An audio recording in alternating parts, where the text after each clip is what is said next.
We have Jen Groff and John Pickle here from Massachusetts Institute of Technology, from the Teacher Education Program there, Professor Eric Klopfer's group, who've been looking at the design of the types of curriculums and contents we can provide for children and the sort of necessary next steps in what should and could be developed.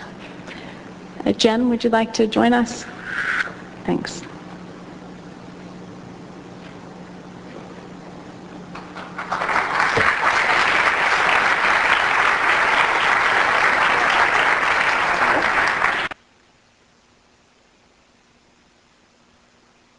Good afternoon. It's a pleasure to be here today. I'm glad to be part of this project and being here today representing our group. Let's wait a second until he gets our presentation up. A little bit about myself. I'm here from MIT, the Teacher Education Program. It's a small initiative at MIT. Most people don't know that we actually have a teacher education program, but it started about 10 years ago with students who were actually meeting in secret at MIT because they thought it was wrong that they were at this prestigious school and wanted to actually just go be teachers of math and science. And so about a little over 10 years ago, the group formed to give certification to students who wanted to become teachers. So every year we have about 20 or so students who get involved and go into teaching. Thank you. So we face it this way? Yes. Okay. Silver button. No. No.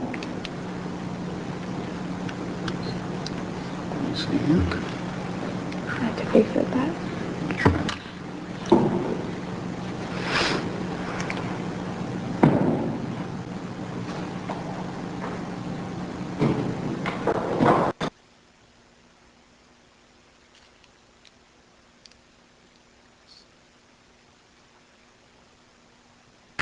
Is that all right? Okay, that's fine. Thanks. So a little bit about the program, if you could advance it, thanks. We have two parts to our program. We have a certification program, as I said, which certifies undergraduates. Professor Eric Klopfer, who could not be here today, he is busily scheduled this fall, but wishes he could be here, has been working a lot with Joan throughout this past year, and Seymour as well, talking about possibilities throughout Louisiana with laptops and what could be. But we also have an innovation development program. The second half of our department is developing innovative technologies to use in schools. We really try and push the envelope of what could be. We realize that many of the things we develop are far from being ubiquitously spread throughout schools throughout the U.S., but someone's got to be starting the discussion and starting the innovations and developing them somewhere, and so that's what we do. One of the things we develop is a program called Star Logo. It is a spin-off of one of the things that Seymour Papert developed, which was Logo. It was the first programming program used in schools, and so we have taken it and moved it in a different direction, and it's now three-dimensional. It teaches kids lots of mathematical skills on how they can develop their own modeling programs and become computer programmers without ever having to learn the intense programming languages that computer scientists learn at the graduate level. We also develop handheld technologies and programs for these. One of the major things we use is called augmented reality, where we develop programs on handheld devices that allow students to explore ideas and concepts that they otherwise would not have access to.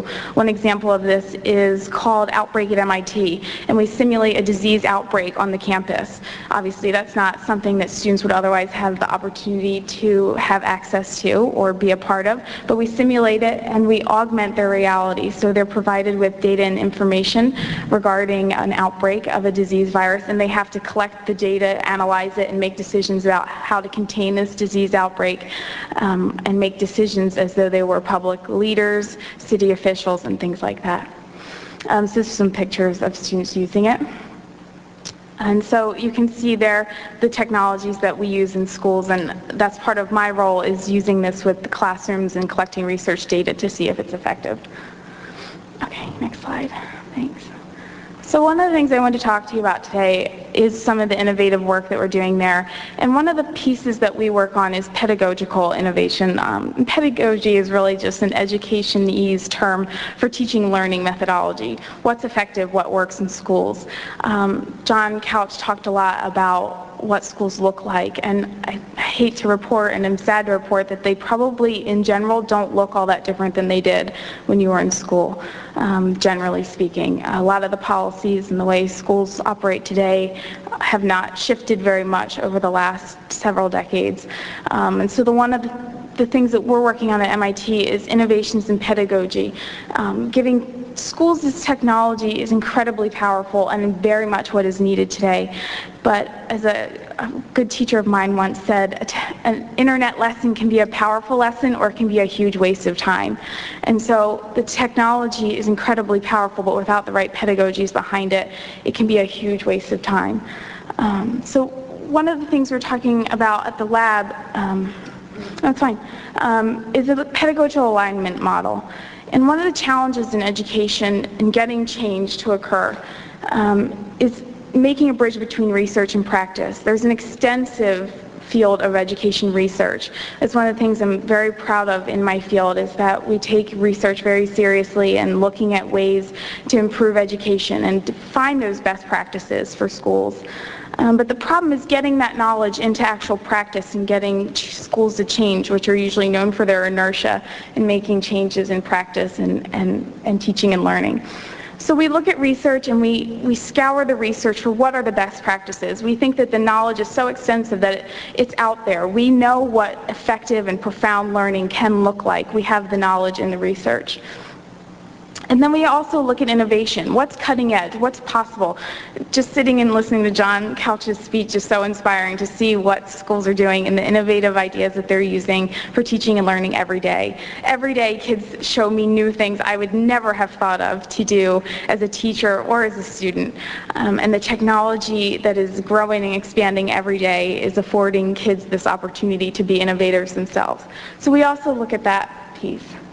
Then we also look at policy. Policy is a profound shaper of what teaching and learning looks like. It can really define what occurs in a classroom.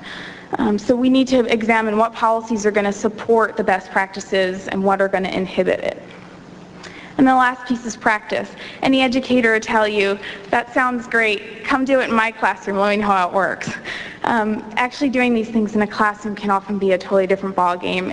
It's unlike anything else that I've ever experienced, and I was a teacher before coming to MIT, and I miss it greatly, but it's very true that that's the reason the bridge exists or does not exist between research and practice, is because it is very difficult to actually get some of these ideas to work out in a K-12 classroom. And so we look at these four pieces and together what they might look like. And we try and figure out, if you would put them together, what is their intersection? Good. What's left? One more. What's left in the middle? Where do they intersect? That's good. And that's where we try and come up with a pedagogical alignment. What's in that intersection? If we can strategically line all these pieces, what do we come up with? And what we've developed is called a case-placed module.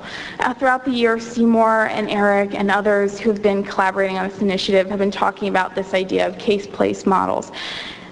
Just very quickly to give you a background, case-based learning is what Harvard Business School is most often known for. It's the idea of intensively studying a case and looking at all the pieces of it. And the reason it's so effective is because you're looking at a whole piece. You get to, as a student, understand all parts of the model. And it's also often been adapted to medical schools and other industries who are looking for this holistic learning style. Place-based education is an emerging methodology in K-12 education, often used in rural schools. It's the idea of developing curriculum around the local context, so something that's unique to the local community. It's very powerful and engaging for the students. It's shown very effective in the research for teaching and learning. The problem is it gets a lot of pushback from people who believe in the state standards. They don't see that the standards can be used in conjunction with place-based education because it's so local. But we think that they can fit. Case-based, so we talk about these case-placed modules and what these might look like in Louisiana with using the laptops. And they're strategically designed. So developing these is incredibly intensive. They're very strategically designed. It's the idea that you only get so much time with a student, and you only get them engaged for so much of that time. So we have to be incredibly strategic about the teaching and learning time that we use with them. To develop these as a teacher just can't happen. The demands on the teacher now are just way too great to be focused this intensively on content and curriculum development. So what often ends up happening is these very one-shot lessons on an activity or a skill that aren't connected for the student. I learn it, I take a test, I move on. I don't learn application, I don't see connections. And so it's very tough for students to develop those 21st